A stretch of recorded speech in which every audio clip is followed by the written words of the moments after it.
که پریشان درود شریف وایا صلی الله علیه و آله وسلم، او که غمجن یا حی یا قیوم در سره وایا، او که ذهنی مریضی لري، ذهنی ډیپریشن لري، لا حول ولا قوة الا بالله در سره وایا، او که یوازې ناشته لا اله الا الله وایا، لا اله الا الله، لا اله الا الله.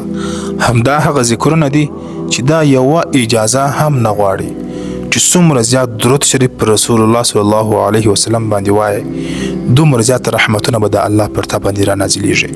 ځکه چې کله ته یو واري پر رسول الله مبارک باندې درود شریف وایي، د الله له طرف څخه لس رحمتونه تا باندې را نازلیږي. یو واري درود شریف ویلو په برکات سره لس رحمتونه تا باندې نازلیدلی سي. رحمت څه دی؟ رحمت دا دی چې ته کله مریض یې، د الله رحم در باندې وسي، الله به شفا درکړي.